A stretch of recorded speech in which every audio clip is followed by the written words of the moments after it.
Alrighty, good afternoon, everybody. Welcome to another Thursday Live. Great to have you guys here.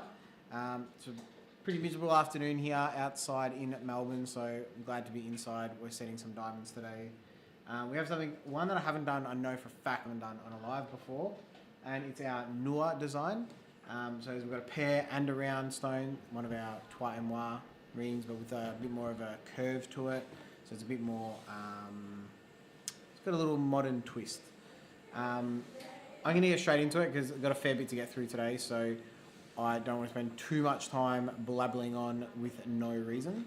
Any questions, thoughts, anything you may want to know, need to know, want to get out, please chuck them in the comments. We will get to as many as we can. We're trying to reply to as many comments like this. I'm going to talk to you guys about what's going on, as well as we're going to put some respond in the chat as well. Just so that there's some written answers that people can go back on and you can reflect on if you need a bit more context.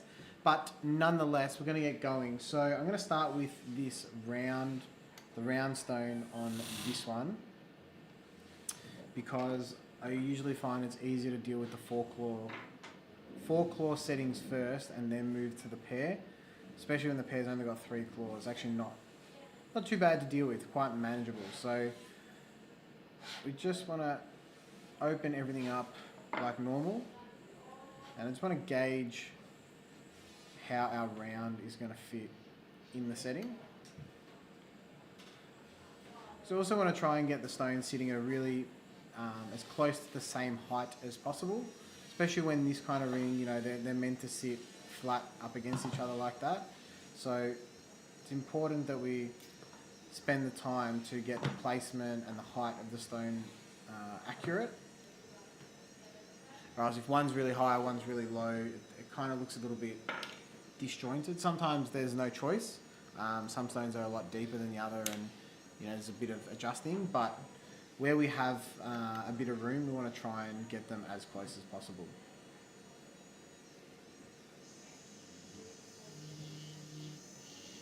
So I'm just going to start carving away a little seat for where the stone's going to sit.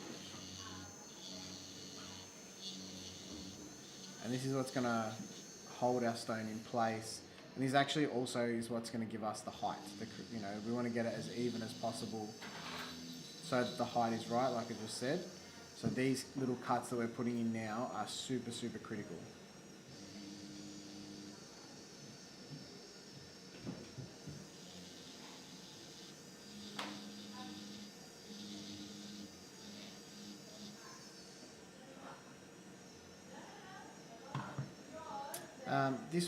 This design has 4 claws.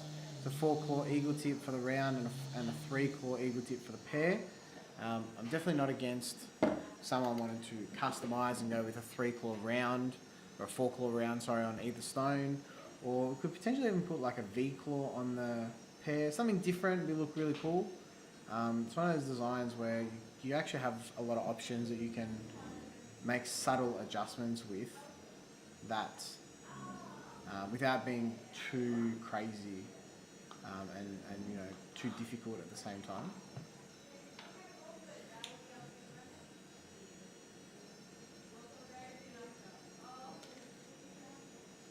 Alrighty, so I just want to drop it until it's touching the inside of the setting on in this section. So you can see this little shiny flat spot. That's from the underside of the diamond, so we're just going to cut that away as well so we can drop the height.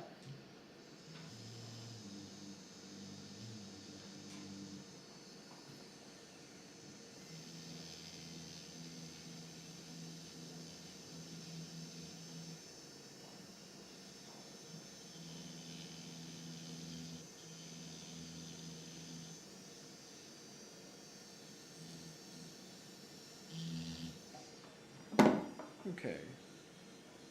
Like I said, guys, feel free to shoot questions, comments, shoot everything through, and we will get to you as quickly and as best we can, try and cover off as many questions as we can. Sometimes it does get a little bit tricky trying to make sure everyone's questions get heard and responded to. So if there is anything we do miss, please feel free to reach out and send us an email or a DM on any of our social platforms, and we'll try and get back to you as soon as possible with the answer.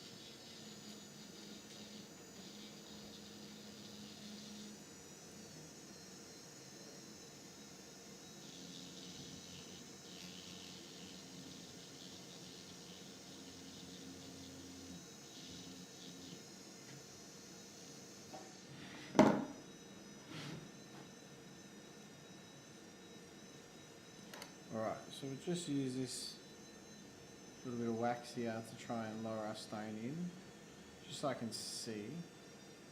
And I will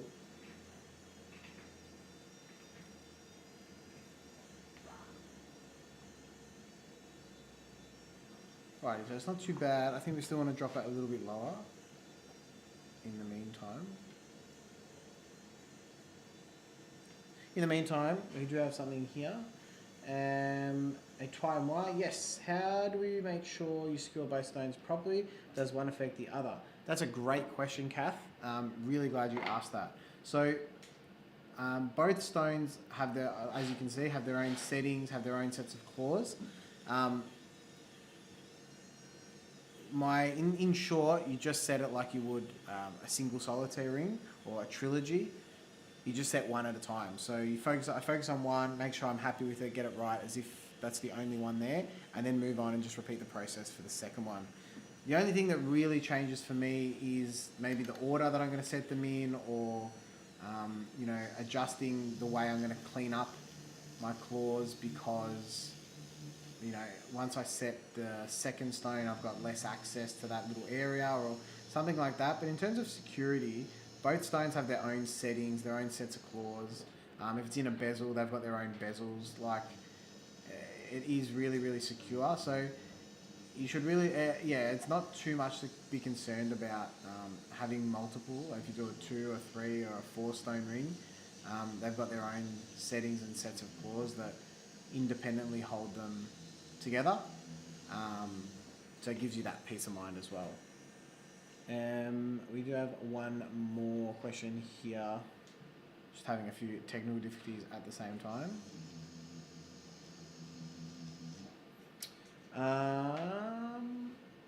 The fact that this is done freehand never fails to amaze me. Thank you. Yes, it's practice. Practice, and you drop the stone in, and you can see the stone comes in and out, and the stone kind of marks where it's touching. Kind of using that as a guide as well, but it does become a lot of muscle memory and visualizing where you want it to go. Most of the time is great. I like to put the stone in and out all the time. I don't really want to guess the whole thing on my own, because if you cut too much away, then you've got to go back and try and laser. Anyway, you got to go back and repair the whole thing. So yeah, it's a bit of both as well. Is it possible to do a Taiwan as a bezel setting? Abby, that's a great question as well. Yes, 100% absolutely can do it. We do have one that's come out. It's fairly new, and it's called, I'm looking to Margot. Thought so. I was going to say Mary, but no, Margot.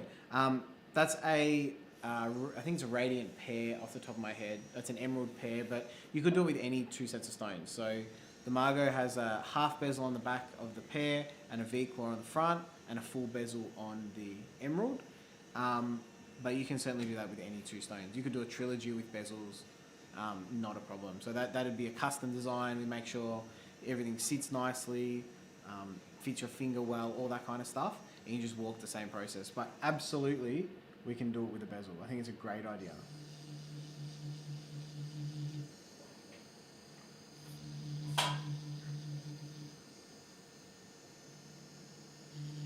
Funnily enough, the Margot design was actually a customer's ring. that they did a custom design of a Toy-Moi, and they actually want it in the bezel. So we did that, and I set that, I filmed it, and it got such a good reception online that we actually ended up making it one of our styles, because it was just, we thought it was really great, and you guys as our audience also thought it was fantastic. So we wanted to make sure that we had that as an option, because something we hadn't got to yet, but really glad that people out there are also thinking about it as well.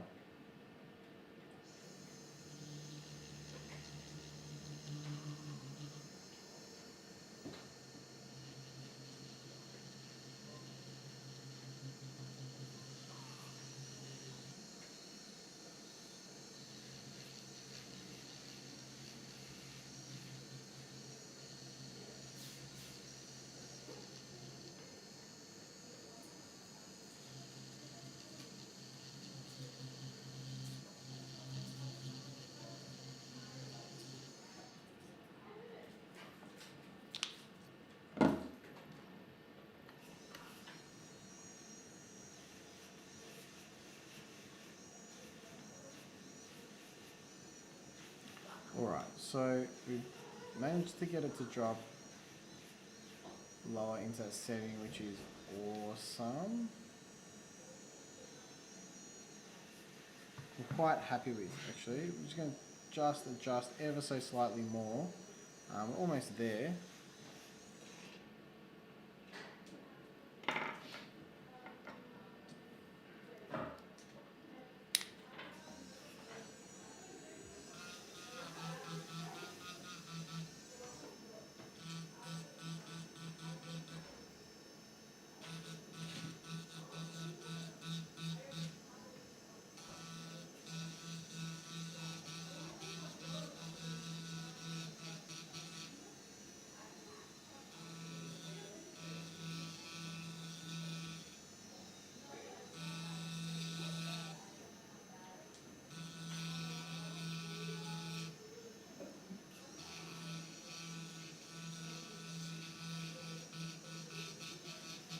Alright, so I'm just going to, you can see that I just took a little bit of metal out of the inside of that setting. I'm just going to now go back and clean it up as well.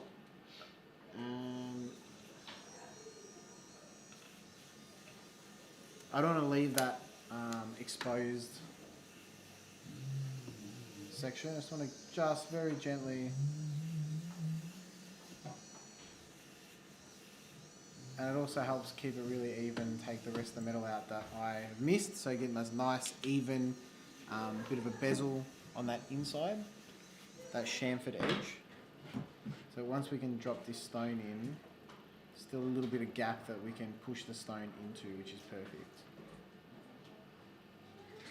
Alright, so what I'm going to do now is I'm just going to prep the rest of the claws to push over, and then I'll hammer them in, shape them, give them a quick clean up, and then we're going to move to the pair. So we're going to move pretty quickly, try and move pretty quickly today, because we are setting both stones, so I don't want to take up too much time repeating the same stuff.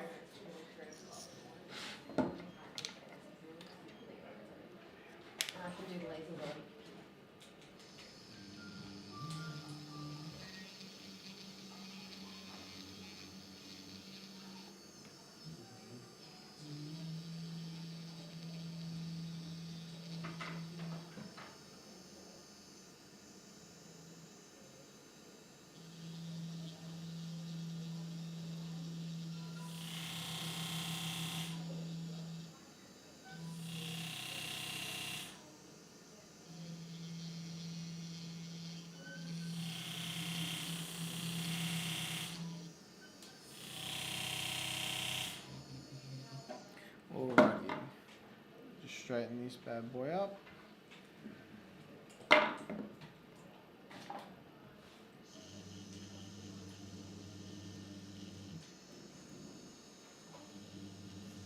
Alright, just going to give it a quick, really, like I said, quick polish on the inside before I put the stone in, and then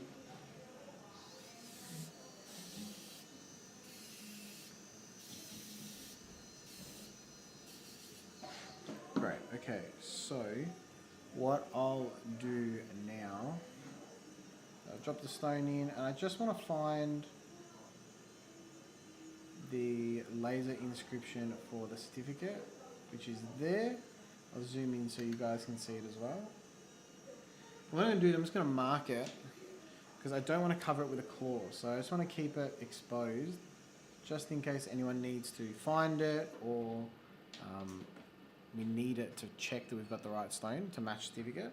We can see it really easy without having to pull the ring apart.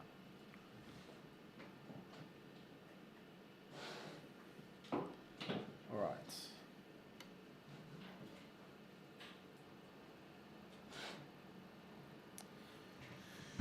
What I'm going to do is use some pliers, because we've got a round. I want to try and have even pressure. I'm just going to give it a gentle squeeze with the pliers here to pull the claws in together, and then I'm going to push them down. This just helps so that I don't push one claw too far and then the diamond shoots out the other direction and we're moving the claws too much. So just help keep the whole thing centered.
Alrighty, so we can see it's in and it's even from both sides, which is great. We look down, we've got our table squared nicely, meeting our claws really well. What I'm going to do now is I'm just going to quickly turn the mic off just for a little bit. I'm going to hammer these claws over. So I've got my little hammer tool here. And what I'm going to do is I'm just going to push these claws nice and tight onto the stone so it's nice and firm. You get a bit of tension so they don't spring back up, and then we're going to file and shape them for our eagle tips.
Alrighty, so I have hammered the claws over, but you can see I've also filed, shaped them.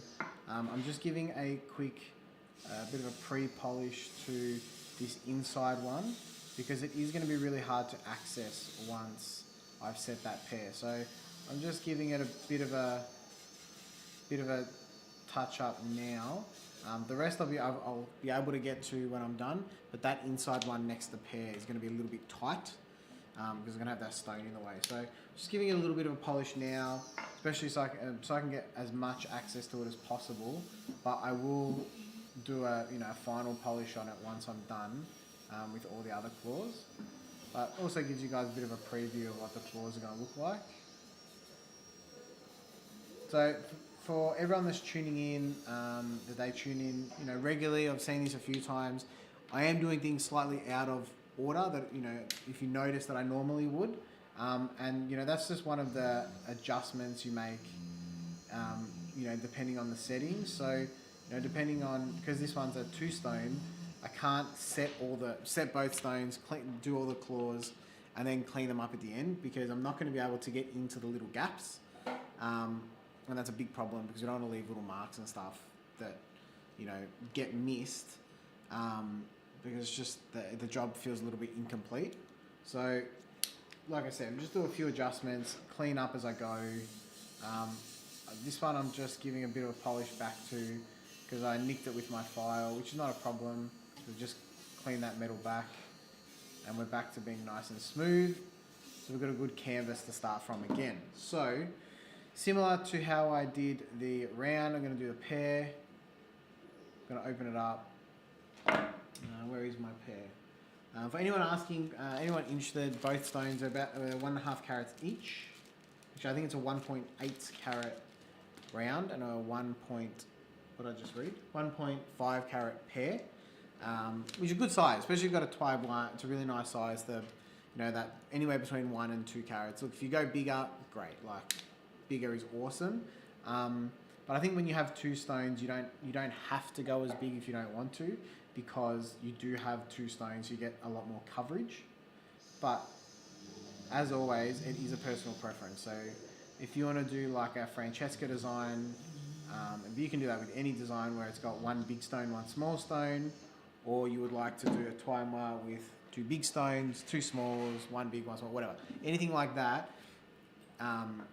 You kind of, the ring is kind of your blank canvas and you can kind of put your mark on it any way you like, which is, I think is really fun as well because, you want to have the ability to make slight adjustments and pick your stones and, do you want a coloured stone? Maybe you want a coloured diamond, a coloured moissanite, a coloured sapphire, something like that as well, just to give you a little bit of something different, something special. And these are all, again, just very little adjustments that can be made because you may be really attached to a design and you want to go with it, but you just want to give it a little bit of a flair or a little bit of, your own personality. They're the kind of things you can do to get that effect as well.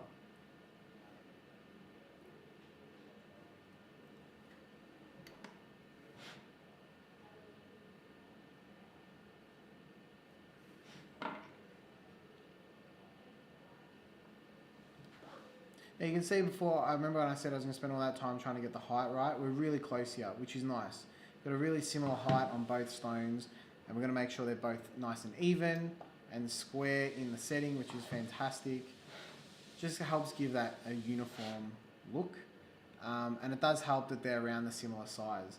You do have to be aware though that if you're going to do like a Francesca and you're going to have a 0.8 of a carat pair and a 2 carat pair, they're not going to sit at the same height.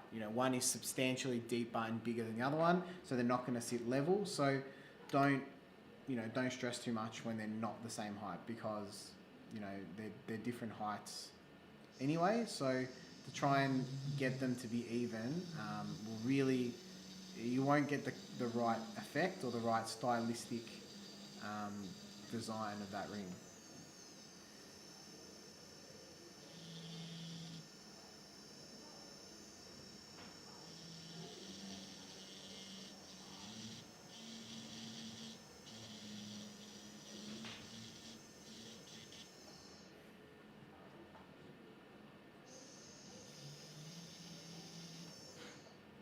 You can see I'm just cutting some metal out of the inside of this setting as well, similar to how I did with the round.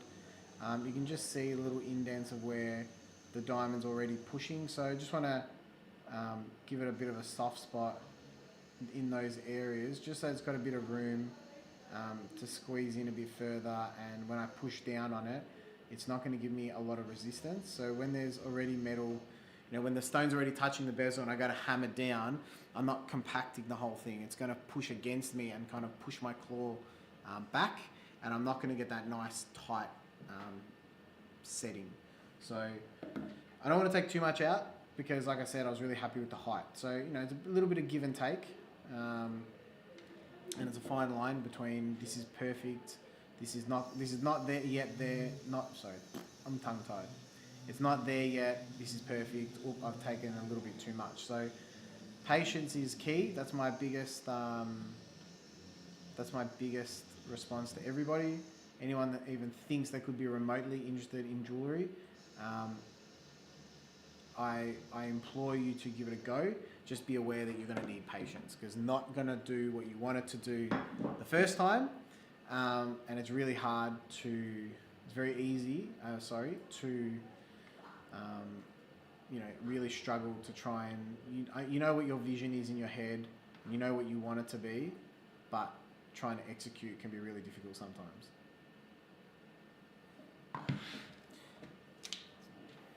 Alright, so like I did before, I'm just going to clean up, if I find the right tool that I like. Just going to try and clean up the inside of this setting, because I'm liking where the stone is sitting. So we'll just soften in here before I give it a polish.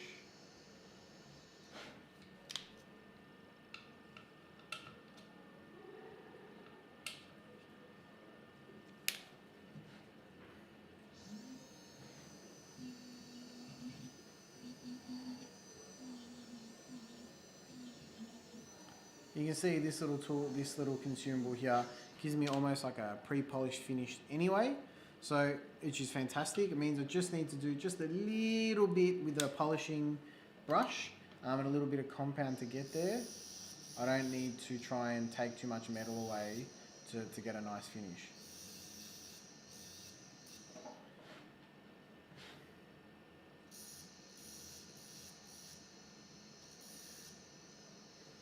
Personally, I don't like working with really abrasive, the most abrasive, I think, tool, that we're using is the burrs to cut the seat. But after that, I don't want to use really abrasive cleanup consumables or really rough sandpaper or anything like that, because I don't want to have to, the ring is so close to being finished, I don't want to put any deep marks or take extra metal away that's unnecessary. I want to work really, really gentle, really, really calculated, because we're right there. We're at the last 10%. I don't want to have to go back and do a whole heap of emery cleanup and working on the piece that way, because you end up taking too much metal away.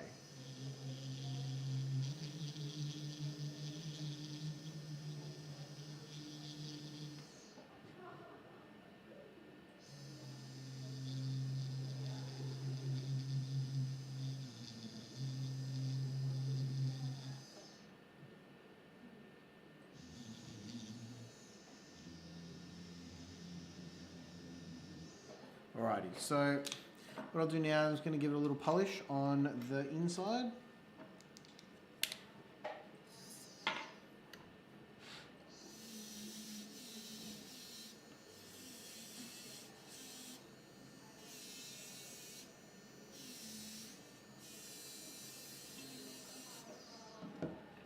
And I mentioned emery sticks, but I'm just going to use a nice 3000. It's got a little mark here that I just want to get rid of. Perfect. So 3000, super, super fine. You could rub it on your finger and you don't even realise, it's actually that abrasive at all. So I can just go over it with a bit of my little brush here and some compound. And you barely know I've even been there. Okay, so we're going to put diamond in place.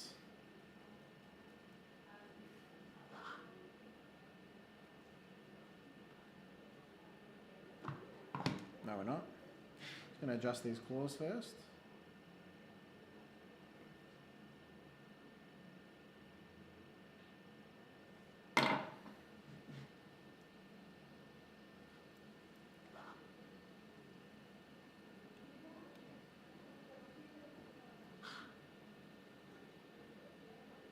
Awesome.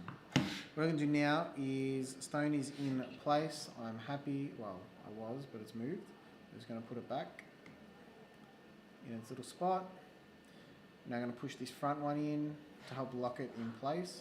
And again, I just want to make sure it's always checking that it's central in that setting. You never want to have it leaning one way or, sloping to the front, sloping to the back. It's all about being nice and centered.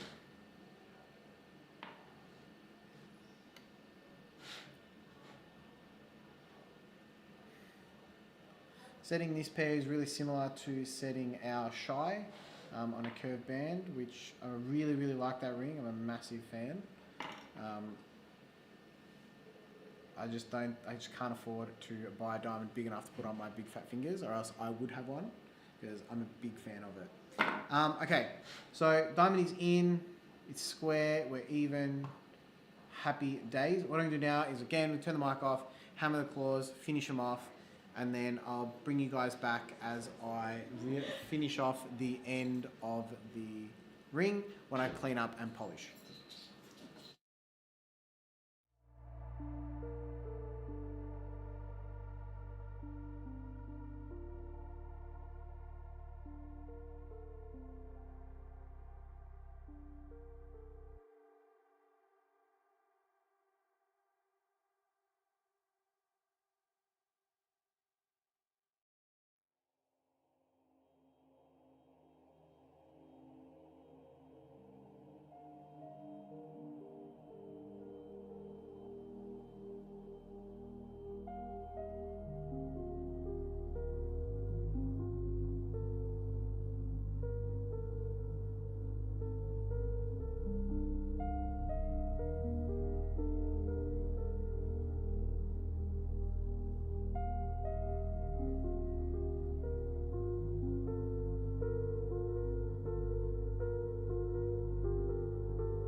Alrighty guys, so you will have seen that I've done the claws for my pair here, and now I've taken them out of my ring clamp just so that I can, you can see I'm rotating the ring, cleaning it, trying to follow all the curves of the claws, so I don't want to put any flat spots.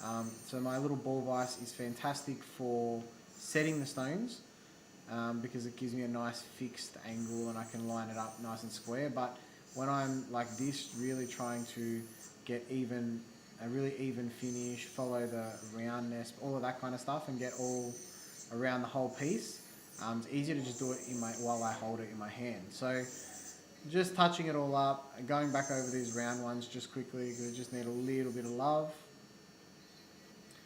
And this little wheel that I'm using is relatively fine.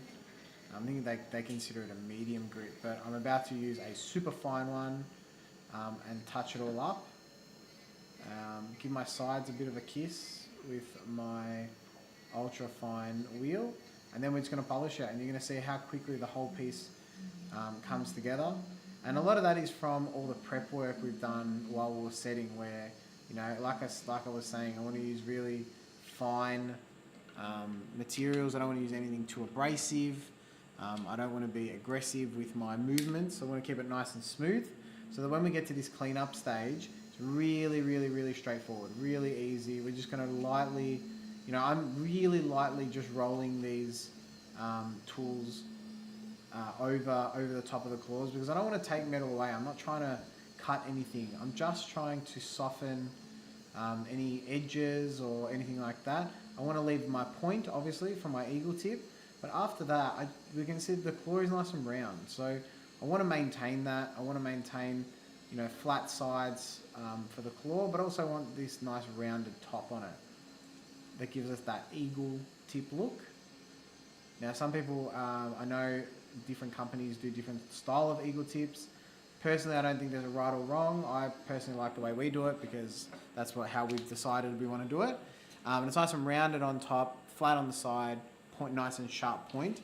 I think that sharp point is really important, but I think it's also equally as important to blend the nice roundness of the rest of the claw in to the top and around it, so that it really fits, doesn't stand out, it doesn't look like it's been plonked there. It's really purposeful.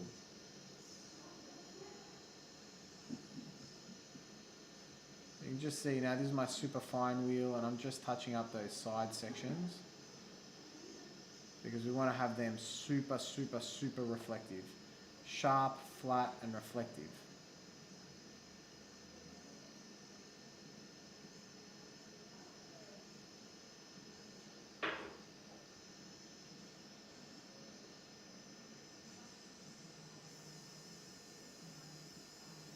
Now, everyone does this different. Everyone uses different little tools and little consumables. Some people do it with an emery stick. Some people do it only with a graver and then polish it. I don't think there's one right way. I think there's many correct ways, but it's all about finding out what works for you, you know. And the methods change over time as well. I know the way I clean up my claws and do them has evolved. Over the last 6 months, 12 months, even over the last week, I make little changes. Is this better? Does this make it easier? All about just trying to try new things and is there a way we can get few extra percent? You know, can we get a 5% better result if I do it this way? And I think that's really good and really important, because I can't find my brush. It's really important because it keeps everything moving. It's dynamic. We're looking for constant improvement. We want to do an incredible job the first time, but we know that if there's a way we can do it slightly better, then we're going to find it. We want to find it, and we want to do it, and we want to share that idea in the team so that our work continually keeps improving.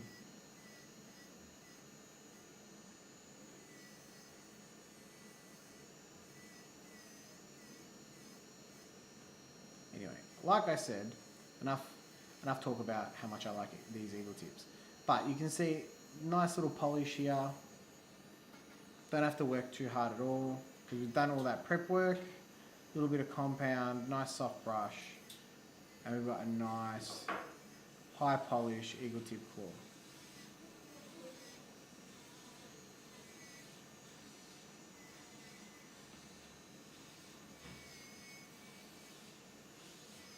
So I'll just go over all these little claws now, and then I'm going to get my fluffy mop and just give it a quick once over just to show you guys the final result, because we are pretty much at the end, which is awesome. I really appreciate you guys coming along for the ride today. It's been fantastic. I've really enjoyed myself. Like I said, it's a design I don't get to do often, and I'm really glad that I got to share it with you guys because it's fun. It's a fun design. We're starting to see a few of them. I'm hoping maybe we see a few more after this video because it's different. It's a little bit different. It's not too out there, but you know, maybe hopefully today I've inspired you guys for something, or to think about making a little customization when you design your rings. It's all about you guys have got so much choice, which is incredible.